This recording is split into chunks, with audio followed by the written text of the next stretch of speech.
저번 영상을 5일 만에 벌써 100만 명의 분들이 봐주셨습니다. 그만큼 요양원의 현실과 노후에 대한 걱정을 많이 하신다는 것이겠지요. 가슴 아프고 안타까운 사연들도 정말 많았습니다. 영상 아래에 달린 수많은 댓글들 중 몇 개만 보여드리겠습니다. 여러분들도 보시면서 이 댓글들의 공통점이 무엇인지 생각해 보세요. 오늘의 주제입니다. 이제는 안락사를 법적으로 인정해야 하는 시기가 온 것 같습니다. 인간의 존엄성을 지킬 수 있도록 스스로 결정할 수 있게 해야 되지 않을까요? 당장 제 앞에 닥친 과제인 것 같습니다. 저도 요양원은 죽어도 가고 싶지 않습니다. 자식들에게 부담 주지 않을 때 스스로 죽고 싶지만 그것마저도 제 뜻대로 할 수 없을 때 얼마나 슬플까 하는 마음이 듭니다. 100세 시대는 축복이 아니라 재앙입니다. 20, 30년을 외롭고 우울하고 지루하게 살 테니 80 넘으면 걸어다니는 송장이나 다름없다고 생각하는 일인이고 안락사를 빨리 도입해야 합니다. 삶의 마지막에 다다랐을 때 어르신들은 가장 편한 곳인 집을 임종 장소로 선호한다고 합니다. 하지만 현실은 대부분 병원이나 요양시설인데요. 오늘 다룰 주제는 희망과 현실이 전혀 다른 삶의 마지막 순간에 대한 이야기입니다. 영상이 조금 길게 느껴지실 수 있지만 우리가 꼭 알고 있어야 하는 내용입니다. 분명 도움 되실 거라 생각합니다. 요즘 가장 흔한 임종의 형태를 부르는 말이 있습니다. 연명 셔틀이라는 표현을 들어보셨나요? 임종을 앞두고 요양시설과 응급실, 그리고 중환자실로 갔다가 다시 요양병원으로 이렇게 빙글빙글 돌다가 그 어딘가에서 죽음을 맞이한다는 겁니다. 병원에서의 임종, 우리가 생각하는 존엄과는 상당히 거리가 먼 것 같습니다. 이런 말기 환자를 이송하는 구급차를 연명 셔틀이라 부릅니다. 뿐만 아니라 이 연명 셔틀 속에서 임종을 앞둔 환자에 대한 불필요한 치료도 무분별하게 이루어지는데요. 실제로 내일 모레 죽을 환자에게 위내시경과 장내시경까지 하면서 병원만 4군데를 돌아다니게 하다가 결국 그렇게 제명대로도 못 살고 돌아가시는 경우도 있고, 임종을 앞둔 환자에게 의미 없는 항생제를 마구 투여하는 일은 뉴스에서도 주기적으로 다뤄질 만큼 사회적으로 큰 문제가 되고 있습니다. 의료계에서는 이것을 죽음의 의료화라고도 부릅니다. 존엄한 죽음을 어렵게 만드는 요인입니다. 병원으로 가게 되면 이 모든 과정을 피할 수가 없고 가뜩이나 쇠약한 상태에서 몸에 있는 피를 뽑아서 수백 가지의 검사를 하게 됩니다. 당연히 연세가 있는 분들은 수없이 많은 이상이 나오게 되고 그것들을 다 치료하겠다고 하다가 병원 밖을 벗어나지 못하고 죽음을 맞게 됩니다. 2발로 걸어서 들어갔다가 죽어서 나온다는 말이 그냥 있는 것이 아닙니다. 사실 눈에 보이는 현상만 교정하는 것인데 결국 가족 얼굴도 못 보고 병원에서 그냥 돌아가시는 경우가 다반사입니다. 특히 생애 말기의 환자들이 일반 병실에서 맞이하는 평온한 임종은 현실적으로 어렵고 중환자실에만 있어야 하는 경우가 많습니다. 우리 사회가 죽음을 부정적으로 여기는 탓에 일반 환자와 격리하는 이유도 큽니다. 가족과 함께 죽음을 맞이할 격리된 공간인 임종실도 대부분의 병원엔 없습니다. 우리의 임종을 무례하게 만드는 단초이기도 합니다. 마지막까지 중환자실로 가지 않는 유일한 방법은 1인실로 가는 것인데 큰 비용이 들 뿐더러 대부분의 병원이 1인실도 자리가 없어서 대기해야 하는 경우가 많습니다. 결국에는 마지막 임종 직전에 옮겨지는 곳이 바로 처치실입니다. 처치실이라는 것은 간호사실 옆에 물품을 쌓아놓는 공간이기도 합니다. 병원에서의 임종이 이렇게 이루어지는 것입니다. 우리나라 65세 이상 성인의 임종 선호 장소 1위는 집이지만 현실은 정반대입니다. 10명 중에서 7명 이상은 의료기관에서 생을 마감하고 집에서 임종하는 비율은 겨우 16%에 불과합니다. 집에서는 간병과 의료 돌봄을 충분히 제공받기 어려워서 병원이나 시설에서 임종하는 게 현실입니다. 집에서 숨지면 보호자가 경찰 조사를 받는 번거로운 절차도 있어서 임종 직전에 병원을 찾기도 합니다. 존엄사, 안락사, 조력사 이런 말을 많이 들어보셨을 겁니다. 누구나 존엄하게 죽을 권리가 있다. 나는 소변줄 끼고 그렇게 생명을 연장하고 싶지 않다고 생각은 하시면서도 실제로 어떻게 준비해야 하는지에 대해 잘 모르시는 분들이 많습니다. 어떤 의사가 겪은 이야기입니다. 어떤 병원의 90대 노인분이 삐쩍 말라서 기운 없이 누워 계시더랍니다. 그래서 의사가 입원하실게요. 이렇게 하고 돌아섰는데 이 노인분이 갑자기 의사 가운을 탁 잡더랍니다. 그러더니 그 의사에게 난 도대체 어디로 가는 거예요? 왜 나한테는 아무도 설명해 주지 않는 거예요? 하더랍니다. 이 의사가 그 말을 듣고 정말 충격을 받았다고 합니다. 그동안 수많은 의사들이 환자의 증상이나 치료 과정을 보호자한테만 설명해 줬다는 겁니다.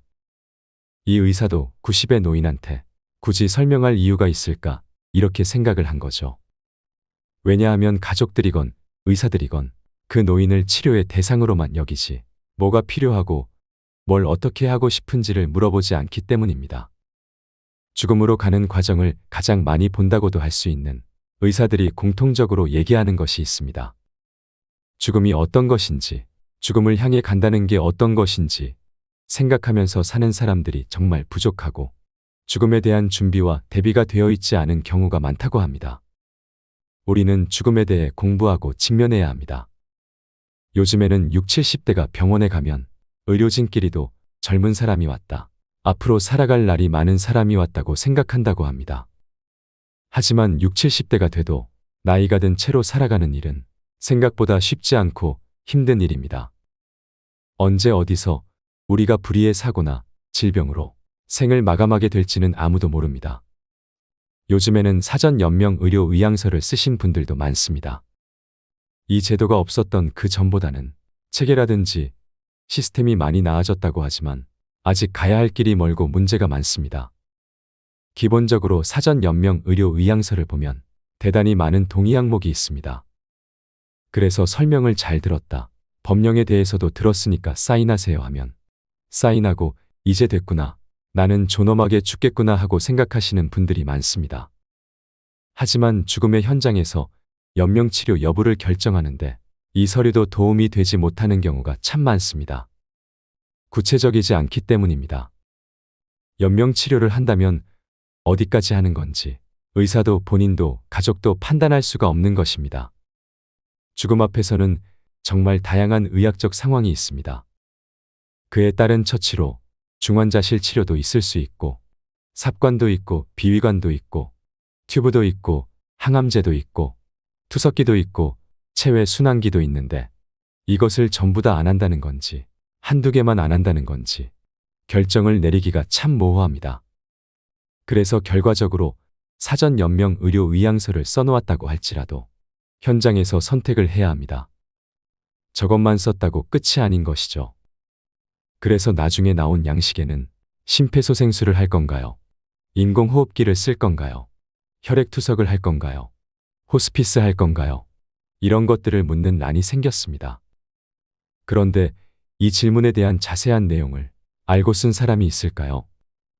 그냥 막연히 나는 싫다고 그냥 아니오라고 하거나 혹은 나는 잘 모르겠으니까 근데 그냥 치료받고 싶으니까 전부 예라고 하는 분들이 정말 많습니다. 의학적으로 저걸 다 알고 썼다고 해도 어차피 병원에서 그런 상황이 닥치면 다시 물어봅니다.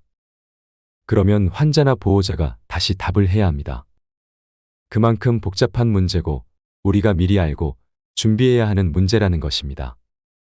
만약 사전 연명 의료 의향서를 써두고 환자의 의식이 없을 때 그래 여기에 동의했으니까 돌아가시게 둡시다 하고 그냥 돌아가시게 할 수 있을까요? 의사가 과연 그럴 수 있을까요? 가족들이 도착했는데 의사 입장에서 이 서류가 있으니까 그냥 돌아가시게 두겠습니다. 그렇게 말할 수 있을까요? 그래서 물어보면 가족들이 살려달라고 합니다. 이 서류는 결국 아무런 효력이 없게 되는 것입니다. 그러니까 가족들과도 이런 내용이 사전에 얘기가 되어 있어야 합니다. 가족들이 고인이 되실 분 혹은 환자분의 유지를 이해하고 환자분의 의지를 받들어서 의료진에게 전달할 수 있어야 합니다. 평상시에 그냥 살기 싫다고 흘러가듯이 얘기는 많이 하셨어요. 그럼 그분을 가족들이 그냥 돌아가시게 둘까요? 현실적으로 어렵습니다. 가족들과 그 얘기가 잘 안 되어 있으니 어려운 겁니다. 그래서 나이가 들수록 구체적인 의사 전달이 필요한 것입니다. 자기 의학적 상태가 어떻고 그 치료가 필요한지, 어떤 일이 발생할 수 있는데 어떤 치료까지 할지, 이것들을 구체적으로 알고 있어야 합니다. 그래서 대화가 필요하다는 겁니다. 다음으로 치매에 대해 얘기해 보겠습니다. 치매는 우리가 가장 무서워하고 가장 두려워하는 질병입니다. 그 전에 내가 아니게 되고 치매가 오게 되면 가족들에게 돌봄을 일방적으로 받아야만 하는 그런 상태가 되는 것입니다. 나는 멀쩡하다, 병원에 안 간다, 나는 요양원에 안 간다 한다고 해도 일상생활을 위험하게 하는데 병원에 안 가게 놔둬도 괜찮을까요? 치매에 걸리면 결국에는 본인이 치매에 걸린지도 모르게 됩니다. 판단력을 상실하는 겁니다. 그래서 치매가 오기 전에, 치매가 오면 어떻게 치료받고 싶은지, 뭘 원하는지, 병원에 가고 싶은지 이런 소통을 많이 해두어야 합니다. 어떤 의사들이 아프리카 마을에 가서 질문지로 치매를 가려내려고 하니 아프리카 사람들이 그를 모릅니다. 그래서 이 사람들이 치매인지 알 수가 없는 거예요. 그래서 만들어낸 방법이, 이전에는 현명해서 부족 사람들이 조언을 구하러 갔지만 이제는 아무도 도움을 구하러 가지 않는 노인이 누구입니까? 라고 물어보면 그 사람이 치매입니다. 내 주변인들에게 물어봐서 진단할 수 있는 병이 치매라는 것입니다. 노인들에게는 주변인들의 관심이 중요하고 돌봄과 보살핌에 관한 논의도 꼭 필요합니다. 그리고 병원 치료 자체도 문제인데요. 병원이란 공간이 그 자체만으로도 환자들에게 대단히 많은 고통을 줍니다. 우리나라 의료 시스템의 경우 치료라는 명목으로 거의 잡아다가 의사는 우리가 알아들을 수 없는 어려운 이야기를 하고 어려운 치료를 시킵니다. 실제로 스코틀랜드의 한 연구에서 한날 한시에 대학병원에 입원한 성인들을 1년 후에 다시 찾아봤다고 합니다. 그랬더니 30%는 이미 이 세상 사람이 아니었다는 겁니다. 물론 실험 과정에서 어느 정도의 오류들이 있겠지만 병원에 한 번 입원해서 그때 누워 있었다는 것만으로도 우리에게 위험인자로 작용한다는 것입니다. 또 다른 연구에서는 85세 이상 남성이 병원에 입원을 하면 12개월 내에 절반 이상이 사망한다는 통계도 있습니다. 물론 어딘가가 안 좋았으니까 입원했겠지만 병원을 이용하는 자체로도 문제가 될 수 있다는 것을 알려주는 통계입니다. 그래서 우리가 아프면 무조건 병원 치료를 해야 된다라고 하지만 병원 치료 자체도 절대 선이 아니고 오히려 생존율을 낮추는 그런 결과를 가져올 수 있다는 것을 알아야 합니다. 노인의학의 선고자인 메리티네티 교수는 노인 건강을 평가하는 가장 중요한 5가지를 제시했습니다. 첫 번째는 정신작용 마인드입니다. 치매, 선망, 우울증으로 나눌 수 있는데요. 당연히 정신이 멀쩡해야 독립적인 사고가 가능하고 삶 자체가 재미있고 의미 있을 것입니다. 두 번째는 이동성입니다. 걸어 다닐 수 있느냐, 그냥 누워 있느냐는 천지차이겠죠. 스스로 화장실을 갈 수 없는 순간 인간의 존엄성은 무너진다라는 말도 있듯이 우리가 제 발로 설 수 있다는 것은 참 중요합니다. 기초 체력과 지구력을 체크하는 것이 중요합니다. 세 번째는 약입니다. 약이 개선 치료제인지 진정제인지 구분하고 노인이 현재 먹고 있는 약물 중 과다 복용하고 있거나 남용해서 해가 될 만한 약이 있는지 파악해야 합니다. 네 번째는 다중복합성입니다. 누군가는 신부전이 있고 누군가는 투석을 하듯이 환자 개개인의 치료 경력이 중요합니다. 이것들을 종합해서 향후 치료를 계획하고 정확한 평가를 해야 됩니다. 가장 중요한 5번째는 무엇이 가장 중요한지 파악하는 것입니다. 노인이 현재 가장 필요한 것과 무엇을 원하는지, 희망과 열정이 있는지의 여부입니다.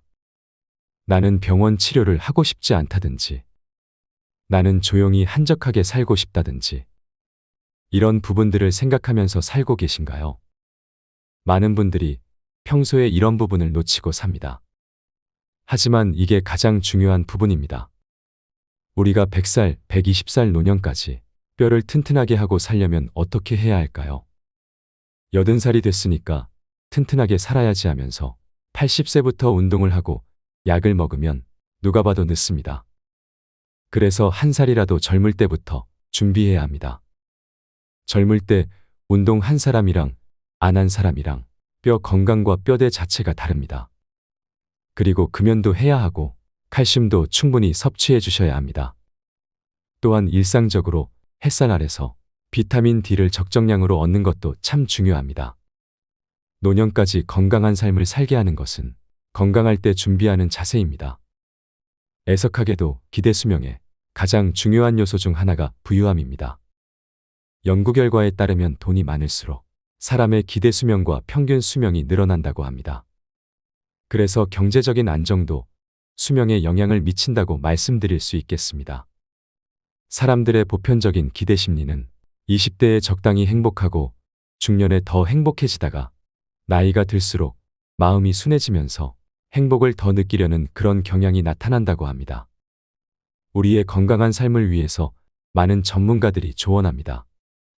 하루하루를 있는 그대로 받아들이고 걱정을 멈추고 미래 계획을 잘 세우고 유언을 쓰고 책상을 정리하고 도움을 기꺼이 받으며 할 수 없는 일을 기꺼이 인정하고 맡겨라라고 말이죠.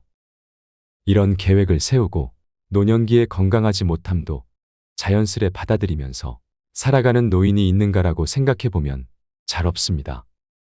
하지만 우리는 앞으로 이런 노인이 되어야 합니다. 그리고 의사들의 말을 너무 맹신하지 마세요. 현재 의료계에 종사하고 있는 양심의사들이 당부합니다. 의사들은 습관적으로 약을 처방하면서 혹독한 식단 관리를 요청하고 건강하지 않은 행위를 질색하는 그런 경향이 있습니다. 아니 96세신데 아직도 술 드신다고요? 아직도 담배를 피우신다고요? 이렇게 얘기를 하는 경우가 많습니다. 그런데 연세가 많은 노인분들은 담배나 술로 얻을 수 있는 해로움보다 그것들이 주는 행복감이 더더욱 클 수가 있습니다. 이것이 오히려 면역력을 높여준다고도 합니다. 반대로 암이나 심장병 같은 진단은 환자에게 공포감을 유발하여 우울감과 무기력증을 불러일으키고 면역력을 저하시킨다고 하지요. 의사의 말이 우리를 병들게 할 수도 있고 죽일 수도 있는 것입니다. 현명한 의사라면 환자에게 할 말을 신중하게 결정해야 한다고 생각합니다. 그래서 양심의사들은 노인들이 무리하게 생활 습관을 바꾸거나 건강을 위한 행위를 강요받을 필요가 있을까 의문을 제기합니다.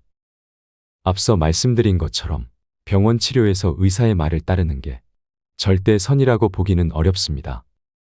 122세까지 살아서 기네스에 오른 프랑스의 잔 칼망 할머니가 남긴 유명한 이야기가 있습니다. 젊은 기자가 그 칼망 할머니의 생일날 와서 물어봤답니다. 내년 이맘때에 다시 할머니를 인터뷰할 수 있을까요? 라고 말이죠. 그랬더니 잔 칼만 할머니가 이렇게 답했습니다. 안 될 이유를 모르겠네요. 자신의 수명과 삶에는 전혀 어떤 반론의 여지가 없다는 것입니다. 우리는 죽음에 대해 충분히 이야기해야 합니다. 사전 연명 의료 의향서도 그렇고 치매도 그렇고 낙상도 그렇고 병원 치료를 받는 것도 그렇고 우리가 이야기해야 하는 문제가 한두 가지가 아닙니다. 어떻게 죽을 것인지 협의가 안 되어 있어서 노인들은 무조건적으로 치료받고 돌봄 받다가 일방적으로 죽어갑니다. 그러니 이제부터라도 나이듦에 대해 공부하고 최대한 건강하게 살기 위한 방안을 생각하며 죽음도 준비되어 있어야 합니다. 그런 것들이 현 시대를 살아가는 사람들에게 대단히 중요한 문제라고 생각합니다. 더불어 병원과 의료계의 각성도 필요합니다. 환자를 세심하게 돌보고 환자가 무엇을 중요하게 여기는지 이해한 뒤에 대처와 치료를 하는 변화가 필요합니다. 노년 환자는 지속적으로 늘고 있습니다. 예를 하나 들어보겠습니다. 고관절의 골절 이후 1년 이내에 노인의 20%가 사망합니다. 한번 골절이 되면 1년 이상 침대에 누워 있어야 되는데 이 생활이 심폐기능도 약화시키고 염증과 욕창 같은 의학적인 문제도 만듭니다. 낙상으로 골절이 생기면 그 순간부터 사망률이 매년 12%가 증가한다고 하죠. 그런데 낙상의 원인은 한두 가지가 아닙니다. 낙상을 일으키는 원인으로 치매약을 복용하면 이 약으로 인해 어지럽고 현기증이 나서 넘어질 수 있습니다. 신부전이 있으면 신부전 치료제로 인해 혈당 변화가 발생하고 어지러움을 일으켜서 넘어질 수도 있습니다. 그리고 백내장으로 눈이 안 보이면 또 넘어질 수도 있고, 당뇨가 와서 신경이 손상되면 손발이 저리고 기운이 안 들어가서 넘어집니다. 갑자기 저혈압으로 머리가 띵해져서 넘어지기도 합니다. 이렇게만 봐도 노인들의 낙상사고의 원인이 너무 많습니다. 그리고 이것들이 복합적으로 작용할 수도 있습니다. 하지만 의사들은 환자들에게 조심하셨어야죠. 왜 조심을 안 하셨어요? 낙상은 위험한데, 이런 말만 합니다. 치료하는 시스템만 많이 갖춰져 있는 것입니다. 이게 가장 큰 문제입니다. 그러고는 자전거 타지 마라, 빙판 생기면 걷지 마라, 위험한 행동을 하지 마라, 이런 교과서적인 말만 거듭합니다. 낙상하는 순간 병원비로 1,000만 원 이상 나온다는 통계가 있습니다. 그런데 낙상할까봐 밖에도 못 나가면 오히려 더 위험할 수 있습니다. 신체 기능이 떨어지고 우울감을 가중시킬 수도 있지요. 이 종합적인 것들을 잘 고려해서 낙상의 대책을 세워야 하는 것입니다. 사람들을 더 건강하게 오래 살게 하기 위해서는 의료계의 패러다임이 변해야 합니다. 또 우리가 너무 많은 약을 복용하는 문제에 대해서도 얘기하고 싶습니다. 약을 너무 많이 먹어서 이 정도 먹으면 배부르겠다, 이런 생각이 들 때가 있지 않으신가요? 실제로 70대, 80대가 되면 약을 10종 이상 먹는 건 그냥 일도 아닙니다. 우리나라가 의료보험 제도가 잘 되어 있는 편이라서 의사들이 약 처방에 대한 경제적인 부담이 거의 없습니다. 그러니 신경과 가면 신경과 약을 주고, 정형외과 가면 정형외과 약을 주고, 내과에 가면 내과 약을 주고, 약들의 상호작용은 서로 고려하지 않고 처방되는 경우도 많고, 그렇게 의사가 주는 대로 족족 약을 많이 먹는 경우가 생깁니다. 그렇다면 이것이 과연 옳은 치료일까요? 제가 한 일화를 얘기해 드리겠습니다. 단지 무릎이 아파서 87세 할머니가 병원에 갔습니다. 이 할머니는 대단히 건강한 할머니였습니다. 그런데 무릎 통증으로 처방받은 진통제를 계속 먹으니까 혈압이 높아집니다. 그러면 의사는 혈압이 높아졌네 하면서 혈압약인 암로디핀을 처방합니다. 그런데 암로디핀의 부작용으로 발목이 부었습니다. 병원에 가니까 발목이 부었네 하면서 의사는 이뇨제인 프로세마이드를 처방합니다. 그런데 이 약을 먹으니 이뇨작용으로 인해서 요실금이 생깁니다. 그럼 이제 요실금이 왔다고 다시 요실금 치료제인 항콜린제를 처방합니다. 이제 항콜린제의 부작용으로 안구 건조가 옵니다. 그럼 이제 의사는 인공 눈물을 처방합니다. 이렇게 처방받은 약이 벌써 5개가 된 것입니다. 현대 의료 현장에서 이런 경우가 대단히 흔합니다. 약을 뺄 생각을 안 하고 그것을 더 많은 약으로 치료하려는 의사의 관성이 있기 때문입니다. 일단은 먹는 약을 다 모아서 대학병원이나 큰 종합병원으로 가세요. 그리고 전문적인 의사에게 조언을 얻어서 정말 필요한 약만 드시는 것이 좋습니다. 노년기일수록 약을 더 줄여야 합니다. 지금은 유일하게 더 많은 사람이 아주 오래 살게 되는 시대입니다. 이런 시대를 지금까지 현생 인류가 한 번도 겪어보지 못했습니다. 일단 노인이 될수록 의학적으로 모든 병의 확률이 높아집니다. 시시때때로 찾아오는 병을 안고 우리는 더 오래 살아가야 합니다. 의료계에서는 평균 수명보다 건강 기대 수명이 더 중요하다는 이야기를 많이 하고 있습니다. 우리가 얼마나 건강하게 독립적으로 살아갈 수 있는지 초점을 맞추어야 한다고 말이죠. 앓으면서 누워서 누군가에게 보살핌을 받는 기간이 길어질수록 환자나 보호자 모두에게 큰 고통이 될 수 있습니다. 그러니 건강하게 살아가는 건강 기대 수명을 늘리는 노력이 필요합니다. 우리나라가 1934년의 평균 수명이 몇 살이었는지 아시나요? 40대 초반이었습니다. 100년도 안 되는 기간 동안 새로운 패러다임이 생긴 것입니다. 정말 긴 시간을 앓으면서 살아가는 노인분들이 많습니다. 만약 70대의 빙판에서 넘어져서 손목을 삐게 되면 재활도 오래 걸리고 평생 손목이 뻐근합니다. 그럼 신체 기능이 저하됩니다. 그러다가 또 낙상을 하면 이제는 못 걷고 못 움직이게 됩니다. 그렇게 뇌출혈이 옵니다. 그러면 말을 더듬고 기억을 잃고 근육이 약해지죠. 그러다가 관절이 약해져서 자리에서 일어나기도 힘들고 보행기를 타고 다닙니다. 그 후에 신부전이 오면 걷지도 못하고 치매가 오면 돌봄을 받으면서 기억을 잃어버리고 어린아이로 회귀한 것 같은 양상을 보이다가 죽어갑니다. 그러니까 건강하지 않은 인생의 시기가 대단히 길어진 것입니다. 우리 자신뿐만 아니라 우리가 사랑하는 사람들이 겪을 수 있는 일입니다. 이걸 우리가 대처해 나가야 합니다. 건강과 죽음에 대해 이야기해야 합니다. 사실 우리나라에서 노인의 이미지가 상당히 부정적입니다. 우리가 언론만 봐도 알 수 있지요. 고령화가 가파르게 진행되면서 이 부담을 누가 어떻게 책임질 것인가? 노인 인구에 시한폭탄이 온다. 이런 식의 말들을 아무렇지 않게 하는 시대입니다. 그래서 기본적으로 비경제 인구라는 말로 노인을 표현하는데 이런 생각과 표현들이 노인은 아무것도 할 수 있는 게 없다. 누워만 있다. 우리가 기본적으로 돌보기만 해야 된다는 전제가 깔려 있습니다. 학교에서 공부하는 학생들에게도 노인이 많은 고령화 시대를 어떻게 대처할 것인가에 대해 가르칩니다. 노인들이 아직 팔다리가 멀쩡하고 의식도 멀쩡하고 사회적 지위가 있고 그 다음 기여할 수 있는 방안이 있는데 그걸 모색하기보다는 그냥 대처만 한다는 것입니다. 그렇게 세대 간 의사소통에 문제가 발생합니다. 우리는 삶을 살아가는 데 있어서 죽을 때만 존엄하길 원하는 것이 아니라 노인도 충분히 아름답고 그 자체로 존엄하다는 것을 보여줘야 합니다. 배우고 익히고 누리세요. 무엇이든 도전하고 이루세요. 아무리 변해가는 시대에도 누구나 늙는다는 사실은 변하지 않습니다.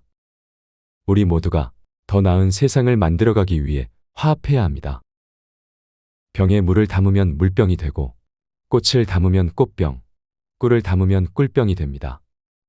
통에 물을 담으면 물통이 되고 똥을 담으면 똥통, 쓰레기를 담으면 쓰레기통이 됩니다. 그릇에 밥을 담으면 밥그릇이 되고 국을 담으면 국그릇, 김치를 담으면 김치 그릇이 됩니다. 병이나 통이나 그릇은 그 안에 무엇을 담느냐에 따라 좋은 쓰임으로 쓸 수도 있고 허드렛 일에 쓰일 수도 있습니다. 꿀병이나 물통이나 밥그릇 등 좋은 것을 담은 것들은 자주 닦아 깨끗하게 하고 좋은 대접을 받는 대신 좋다고 여기지 않는 것을 담은 것들은 한번 쓰고 버리거나 가까이 하지 않고 오히려 멀리하려는 나쁜 대접을 받습니다. 그리고 이러한 병, 통, 그릇들은 함부로 마구 다루면 깨어지거나 부서져서 곧 못쓰게 되기 쉽습니다. 우리 사람들의 마음도 이것들과 똑같아서 그 안에 무엇을 담느냐에 따라 좋은 대접을 받을 수도 있고 못된 대접을 받아 천덕꾸러기가 될 수도 있습니다. 즉, 우리 마음속에 담겨 있는 것들이 무엇이냐에 따라 사람 대접을 받느냐 아니냐로 달라지는 것이라는 말입니다. 불만, 시기, 불평등, 좋지 않은 것들을 가득 담아두면 욕심쟁이 심술꾸러기가 되는 것이고 감사, 사랑, 겸손 등 좋은 것들을 담아두면 남들로부터 대접받는 사람이 되는 것입니다. 무엇을 담느냐 하는 것은 그 어느 누구의 책임도 아니고 오직 자기 자신이라는 것을 생각할 줄 아는 삶을 살아가야 합니다. 이 세상의 모든 이들이 이런 마음으로 살아간다면 세상은 조금 더 아름다워질 것입니다. 저는 요즘 이런 생각을 합니다. 삶과 죽음 앞에서 해탈하며 살아갈 수 있다면 얼마나 좋을까요? 오늘은 서산대사가 입적하기 직전 읊은 해탈시를 들으며 마무리하고 싶습니다. 근심 걱정 없는 사람 누구인가? 출세하기 싫은 사람 누구인가? 시기 질투 없는 사람 누구인가? 흉이나 허물 없는 사람이 어디 있겠소? 가난하다 서러워 말고, 장애를 가졌다 기죽지 말고, 못 배웠다 주눅들지 마시게. 세상살이 다 거기서 거기외다. 가진 것 많다고 유세 떨지 말고, 건강하다고 큰 소리 치지 말고, 명예를 얻었다고 목에 힘주지 마시게. 세상에 영원한 것은 없더이다. 잠깐 다니러 온 이 세상에서 있고 없음을 편가르지 말고 얼기설기 어우러져 살다 가세. 다 바람 같은 거라오. 뭘 그렇게 고민하오. 만남의 기쁨이건 이별의 슬픔이건 다 한순간이요. 사랑이 아무리 깊어도 산들 바람이고 오해가 아무리 커도 비바람이라오. 외로움이 아무리 지독해도 눈보라일 뿐이요. 폭풍이 아무리 세도 지난 뒤엔 고요하듯 아무리 지극한 사연도 지난 뒤엔 쓸쓸한 바람만 맴돈다오. 다 바람이라오. 버릴 것은 버려야지. 내 것이 아닌 것을 가지고 있으면 무엇하리요. 줄 게 있으면 줘야지. 가지고 있으면 뭐하오. 내 것도 아닌데 삶도 내 것이라고 하지 마소. 잠시 머물다 가는 것일 뿐인데 묶어둔다고 그냥 있겠소. 흐르는 세월 붙잡는다고 아니 가겠소. 그저 부질없는 욕심일 뿐. 삶에 억눌려 허리 한번 못 피고 인생 계급장 이마에 붙이고 뭐 그리 잘났다고 남의 것을 탐내시오. 훤한 대낮이 있으면 까만 밤하늘도 있지 않소. 낮과 밤이 바뀐다고 뭐 다른 게 있소. 살다 보면 기쁜 일도 슬픈 일도 다 있는 것. 잠시 연기하는 것일 뿐. 슬픈 표정 짓는다 하여 뭐 달라지는 게 있소. 기쁜 표정 짓는다 하여 모든 게 기쁜 것만은 아니요. 나의 인생, 너의 인생 뭐 별거랍니까? 바람처럼 구름처럼 흐르고 불다 보면 멈추기도 하지 않소. 그렇게 사는 겁니다. 삶이란 한 조각 구름이 일어남이요. 죽음이란 한 조각 구름이 쓰러집니다. 구름은 본시 실체가 없는 것. 죽고 살고 오고 감이 모두 그와 같도다. 이상으로 인생 철학이었습니다. 철학이 있는 당신의 삶을 응원합니다.